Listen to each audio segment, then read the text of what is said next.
I'm Bruce. I'm Josh, and welcome to our first episode of What's for Dinner, Pensacola. The show where we're going to be taking some of our favorite dishes, showing you how to make them, showing you some add-ins you can do to dress them up a little better. But more importantly, we're going to be showing you how to pair the best wine or cocktail with them in order to bring out the flavors. This way, if it's just a casual evening and you want a nice glass of wine with your dinner, or if you want to be able to dress it up more for, say, that dinner party that's coming up. So stay tuned, and we're going to show you how to do some of the magic. I'm just here to eat. So first step for me, at least, and probably many of you out there, is that you want to start with a nice cocktail to help bring out the creativeness inside of yourself. So today I'm going to go with a nice Brooklyn gin. Very smooth. I discovered this a few months ago and I very much enjoy it. So just a shot or so of the Brooklyn gin, and then just some simple pure tonic. So this is a fever tree tonic. I just like to top it with that. Now normally I would add in a blood orange and some rosemary, but somehow out of it today, so you'll just have to pretend like it's more beautiful than it is, but still tastes just as wonderful. So today we're making a mac and cheese, and the first step to that is going to be to create the roux. And for that, I use a good quality butter, in this case Kerrygold. It's an organic butter from Ireland. I'm using a nice heavy whipping cream, also organic. You can use whatever you want, but I like to use it as pure as I can. And then some flour, 3 tablespoons of flour. So 3 tablespoons of flour, roughly a half a stick of butter goes into the roux, right? And then an 8-ounce container, a pint of the heavy whipping cream. So we're gonna start with the butter, and that's gonna go in and melt down. What I suggest is a nice non-stick pan. This is a French whisk, best one to do it with. So just on low heat, we're just gonna let the butter melt for a little bit. So I'm adding in the macaroni noodles. And what we're gonna do is bring our pot to a boil and boil for about 7 to 8 minutes. Most people tend to overcook their pasta and do around 10 to 12 minutes, but really you wanna do about 7 to 8 minutes for a great al dente. So now that the butter is melted, that took 2 or 3 minutes on low. You want it to melt very low temperature so it doesn't burn at all. 3 tablespoons of flour is gonna go in here. And we're gonna turn up the heat just slightly, just a little bit, somewhere between low and medium. And then using this whisk, I'm gonna constantly stir the flour until it kind of crisps up inside the butter a little bit. So that is the second step in the roux. All right, so over here at our baking dish for the macaroni, I'm going to go ahead and give it a nice coating of butter all around to make sure when it's baking that it does not stick to the pan. And you're gonna wanna give it a nice coating all on the bottom and then all along the sides just to make sure it doesn't stick anywhere. Don't be stingy with that butter. Get Paula Deen on it. Perfect. Voila. So we're gonna add the cream. The butter now is cooked down to a point, the butter and flour mixture. So we're gonna strain slowly in the cream. And this is gonna take somewhere between 5 to 10 minutes. We're gonna turn the heat up a little bit, but it just needs to thicken into a nice roux. So just gonna be stirring it here pretty constantly because you do not want this to burn. So stirring it very constantly until it gets to that correct thickness. All right, here's our initial taste test to make sure our noodles are al dente.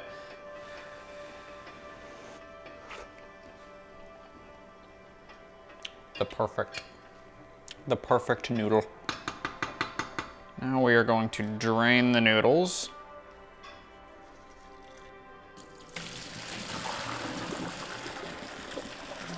Steamer. What was that? Damn it! Oh. You use the garlic? Yeah, which is over on that turnstile in the middle shelf.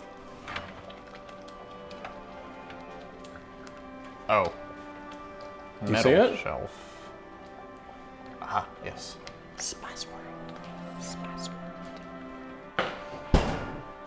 This is the best stuff ever. Use it in every recipe. Okay, so the roux is now finished, basically. You want it to be kind of that thickness. So it took about 7 or so minutes of constant stirring with the whisk on a medium-ish heat to get it to that point.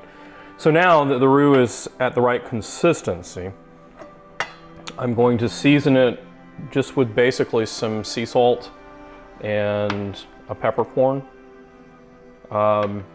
This is a place where if you were going to add in maybe say some pork to some kind of smoked meat to your macaroni and cheese, you could actually use like something like this cherrywood smoked salt, which would add an amazing flavor along with that pork or any kind of smoked type meat with it.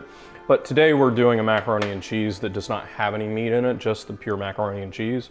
So I'm going to use some of the regular sea salt. It's a pink sea salt here. I'm just going to put some of that in it, just to kind of eyeball it. And then I'm going to add in the 5 peppercorn using a grinder. Again, just kind of eyeballing the amount of pepper. I'm going to whisk this around, get that mixed in, and then the final step in the roux is going to be adding in about 4 ounces of Parmesan. And again, I'm just going to kind of eyeball it. It doesn't have to be specifically 4 ounces, but just enough to really get a solid amount of Parmesan into this roux. And then again, we're going to whisk it all together until it's going to get pretty thick at this point because of that Parmesan mixed into it. All right, so we're gonna take the roux that Bruce has so eloquently prepared, and we're going to combine that with the noodles. Shkloop. Beautiful. Take our spoon and we'll just start folding in the mac and cheese. What does folding the cheese mean? He folds it in. So after I take another sip of my drink, now we'll prepare the macaroni and cheese. All right, so what we're gonna do is we're gonna take the mac and cheese and the roux mixture. I'm sorry, it's not the cheese, it's the macaroni and the roux mixture. And we're going to place a layer of it at the bottom of our prepared dish, nicely buttered dish. So if you wanna come put one layer, like about 1/3 of the mixture. So take about 1/3 of what's in this pan, and you're gonna cover the bottom of this pan with it. It'll be somewhat of a thin layer, but just cover the whole bottom of the pan with it. So then we're gonna take about 1/3 of the cheese. So just make sure your hands are nice and clean. Clean hands. So we're gonna take about 1/3 of the cheese, and we're just gonna cover it. We're gonna cover the mixture. Now, what I do, because if you have a taller pan, maybe you don't have to do this, but because we've got to get a couple more layers on here plus the topping, I always just basically kind of press it down so that we can get everything to fit within this pan. And truthfully, it's fine because it's just cheese and macaroni and a whole bunch of other really bad things for you that just mix together and just turn out to be kind of like Josh was saying, like a day at grandma's house. Okay, so for the topping, once you get all of the mac and cheese and the mixture into the pan, we're gonna do a topping with the remaining Parmesan and a little bit of panko. Just gonna mix that together, just kind of eyeballing it. And gonna just get it all nice and mixed between the panko and the Parmesan. This is gonna help it brown on top, is really what's going on here. Want a little bit, probably just a little bit more panko, truthfully. Kind of make sure that it doesn't still feel like all Parmesan cheese. You want to get enough panko in there you can feel it while you're mixing it. All right, and so then this is going to just be on the top. Put this out of the way so you can see it. So we've got the mac and cheese ready to go here. We're just simply going to sprinkle this all over the whole top of it. And then this is going to bake in an oven at 350 for about 45 minutes. You can check it at the end of that. It might need another 3 or 4 minutes. It might need you to turn the broiler on a minute to brown the top if it needs it, but somewhere about 45 minutes at 350 degrees, and then just kind of to your liking in terms of the brownness if you want to do a little bit of a broiling of it for a few minutes. Okay, so the mac and cheese is now ready. Came out of the oven just piping hot as you saw a second ago. So we're gonna pair this time right now with a Chardonnay. So when you've got a kind of a creamy dish with cheese and the roux that's nice and creamy, a lighter white. I say a lighter white, a white that has like some crispness to it. Like you want kind of the tart flavor in apple that mixes with the cheeses. Because you know how when you pair like a cheese and a wine, so think that way when you're dealing with noodle type dishes that have cheeses in them.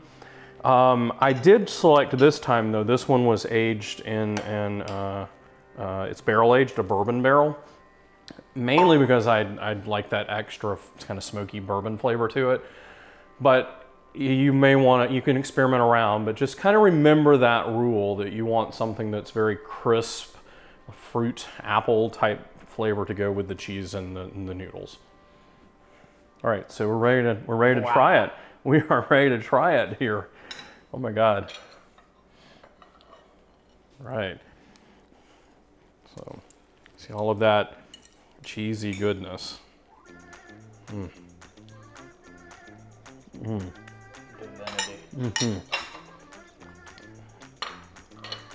So,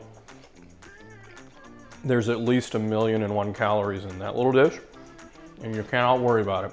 It's gonna be something that you bring out for a special occasion, holidays, something, dinner party, and just enjoy. So make sure to like and subscribe. Certainly put your comments down below. If you would like the recipe for today's or any other episode's recipes, certainly give us a call. Or maybe even more importantly, how to pair a nice wine or a cocktail with your food that you're having. Certainly give us a message. And remember, go check out our show, the Bruce and Josh Show, if you want any of our real estate tips and tricks. And we'll see you guys next time.